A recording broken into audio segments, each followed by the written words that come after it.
Hello guys, welcome back to our channel. Episode ആരംഭിക്കുമ്പോൾ കാണിക്കുന്നത് അംബികയോടും മുത്തശ്ശനോടും യാത്ര പറഞ്ഞിറങ്ങുന്ന പല്ലവിയും സുരഭിയുമാണ്. പിന്നീട് കാണിക്കുന്നത് ഗായത്രി വില്ലയാണ്. അച്ചമ്മ ശേഖറിനെ കൊണ്ട് ഗോപിനാഥിന്റെ മുറിയിലേക്ക് പോകുന്നതാണ് കാണിക്കുന്നത്. ഇത് കാണുന്ന പ്രഭാവതി പ്രതാപനോട് പറയുകയാണ്, ഒരു ആവേശത്തിന്റെ പുറത്താ അയാൾ ഇവിടെ നിൽക്കട്ടെ എന്നും ഗോപിയേട്ടന്റെ കാര്യങ്ങൾ നോക്കട്ടെ എന്നും ഞാൻ പറഞ്ഞത്. ഇതിപ്പോ ഇയാൾ ഇവിടെ സ്ഥിരമായ മട്ടാണ്. ഇവരെന്തിനാ ഇയാളെയും കൊണ്ട് അങ്ങോട്ടേക്ക് പോകുന്നത്? എന്റെ ചേച്ചി അവിടെ അരങ്ങേറാൻ പോകുന്നതേ പാവക്കുത്ത. കണ്ണ് കാണാൻ പറ്റാത്ത ആളും സംസാരിക്കാൻ പറ്റാത്ത ആളും തമ്മിൽ സംസാരിക്കുന്നത് എങ്ങനെയാന്ന് നമുക്കൊന്ന് കാണണ്ടേ?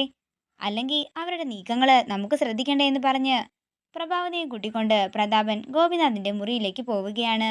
പിന്നീട് കാണിക്കുന്നത് ഗോപിനാഥിന്റെ മുറിയാണ്. അച്ചമ്മ പറയുകയാണ്, ചന്ദ്രൻ നിന്നെ ഒന്ന് കാണണമെന്ന് പറഞ്ഞു ഗോപി, അതാ ഞാൻ ഇങ്ങോട്ടേക്ക് കൂട്ടിക്കൊണ്ടുവന്നത്. തുടർന്ന് ശേഖർ ഗോപിനാഥിന്റെ കയ്യിൽ പിടിച്ച് ഉമ്മ വെക്കുകയാണ്. അച്ചമ്മ പറയുകയാണ്, എന്റെ മോൻ ആർക്കും ഒരു ദ്രോഹവും ചെയ്തിട്ടില്ല ചന്ദ്ര. എല്ലാവരോടും ക്ഷമിച്ചിരുന്ന എന്റെ മോനോട് ഈശ്വരൻ എന്തിനാ ഇങ്ങനൊരു ക്രൂരത കാണിച്ചതെന്ന് എനിക്കറിയില്ല. ഇത് കേൾക്കുന്ന ശേഖർ പറയുകയാണ്, എനിക്കെല്ലാം അറിയാമമ്മേ. ഈ നാടിനും നാട്ടുകാർക്കും വേണ്ടി എന്തൊക്കെ പുണ്യപ്രവൃത്തികളാ സാറും ഗായത്രിയമ്മയും ചേർന്ന് നടത്തിയിട്ടുള്ളത്. മനസ്സിന് നന്മയുള്ളവരെ ദൈവം ഇങ്ങനെ പരീക്ഷിച്ചുകൊണ്ടേയിരിക്കും. അങ്ങനെ ഒരു പരീക്ഷണമാ ഗോപി സാറിനും ഇപ്പോൾ നേരിടുന്നത്. പല സത്യങ്ങളും പുറത്തു കൊണ്ടുവരാനുള്ള പരീക്ഷണങ്ങളെന്ന് ശേഖർ പറയുമ്പോൾ അച്ചമ്മ ചോദിക്കുകയാണ്, ചന്ദ്രൻ എന്താ ഉദ്ദേശിച്ചത്? സാറിനിപ്പോ ഇങ്ങനൊരു അവസ്ഥ വന്നതും ഗായത്രിയമ്മ അകാലത്തിൽ മരണപ്പെട്ടതിൻ്റെയും പിന്നിലെ കാരണം എന്താണെന്ന് അമ്മ ആലോചിച്ചിട്ടുണ്ടോ? അതിന്റെ പിന്നില് ഒരു വ്യക്തമായ കാരണം തന്നെയുണ്ട്. ഗായത്രിയമ്മയും ഗോപി സാറും അറിയാതെ ഒരു വലിയ തെറ്റ് ചെയ്തിട്ടുണ്ട്.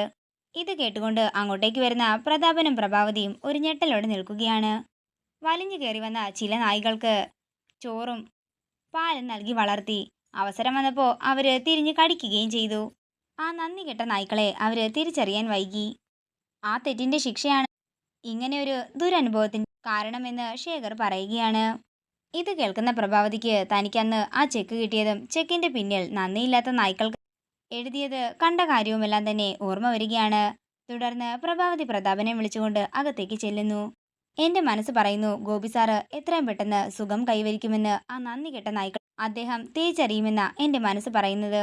ഇത് കേട്ടുകൊണ്ട് അങ്ങോട്ടേക്ക് വരുന്ന പ്രഭാവതി ശേഖറിനോട് ചോദിക്കുകയാണ്, താൻ ആരെപ്പറ്റിയാടോ പറയുന്നത്? ആരാ ഇവിടുത്തെ നന്ദിയില്ലാത്ത നായ്ക്കൾ? തനിക്ക് ഗോപിയേട്ടനെയും ഗായത്രി ചേച്ചിയും എങ്ങനെ അറിയാവുന്നത്? ശരിക്കും താൻ ആരാ? ഗായത്രി അമ്മയെയും ഗോപി സാറിനെയും അറിയാത്തതായി ഈ നാട്ടില് ആരുമുണ്ടാകില്ല.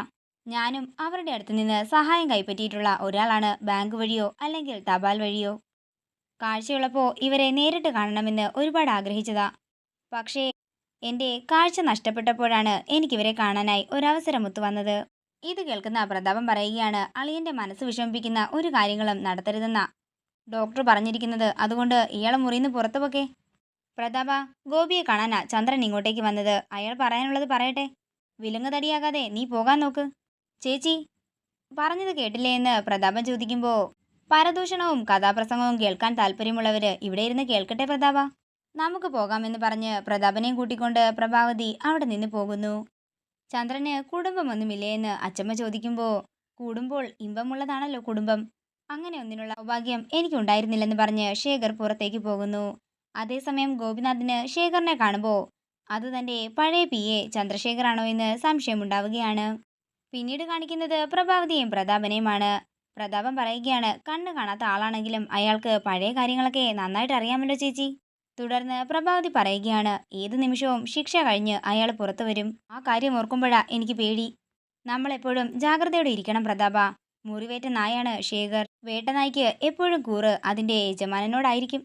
അതോർത്താൽ നമുക്ക് കൊള്ളാമെന്ന് പ്രഭാവതി പറയുമ്പോൾ പ്രതാപൻ ചോദിക്കുകയാണ്, ചേച്ചി എന്താ പറഞ്ഞു വരുന്നത്? പ്രതാപ, അയാൾ ജയിലിൽ നിന്നും പുറത്തിറങ്ങുന്ന ദിവസം അയാൾ മരണപ്പെടണം. അത് എങ്ങനെയായാലും വേണ്ടില്ല, പക്ഷെ അത് നടന്നിരിക്കണം. അയാൾ ഇവിടെ എത്തിയാൽ ഉണ്ടാകുന്ന ഭൂകമ്പം ഞാൻ പറയാതെ തന്നെ നിനക്കറിയാമല്ലോ. ഇത് കേൾക്കുന്ന പ്രതാപം പറയുകയാണ്, അയാളുടെ കാര്യം ഞാൻ തീർത്തിരിക്കും ചേച്ചി. ഇത് മുത്തപ്പനാണ് സത്യം. അതേസമയം ഇതൊക്കെ മറഞ്ഞു നിന്ന് കേൾക്കുകയായിരുന്നു ശേഖർ.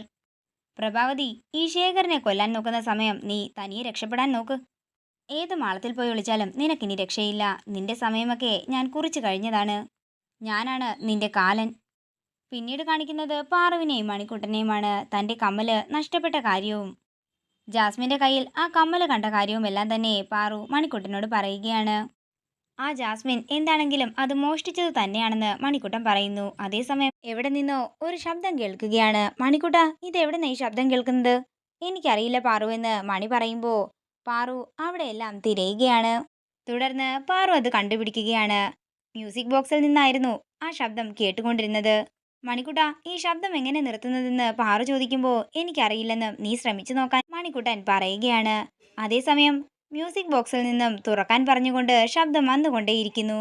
പാറു, നിന്നെ കൊണ്ടത് പറ്റുന്നില്ലെങ്കിൽ നീ വിശാൽ സാറിനെ കൊണ്ട് കൊടുക്കാൻ പറഞ്ഞ് മണിക്കുട്ടൻ അവിടെ നിന്ന് പറന്നു പോകുന്നു. മ്യൂസിക് ബോക്സിലെ ശബ്ദം നിർത്താൻ വേണ്ടി പാടുപെടുന്ന പാറുവിനെയാണ് കാണിക്കുന്നത്. പിന്നീട് കാണിക്കുന്നത് പല്ലവിയെ വിളിക്കാൻ വരുന്ന വിപിനെയാണ്.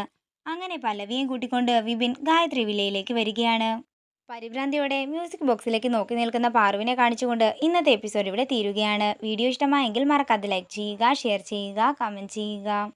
കൂടുതൽ സീരിയൽ അപ്ഡേറ്റ്സിനായി മറക്കാതെ സബ്സ്ക്രൈബ് ചെയ്യുക നയൻസ് ക്രിയേഷൻ.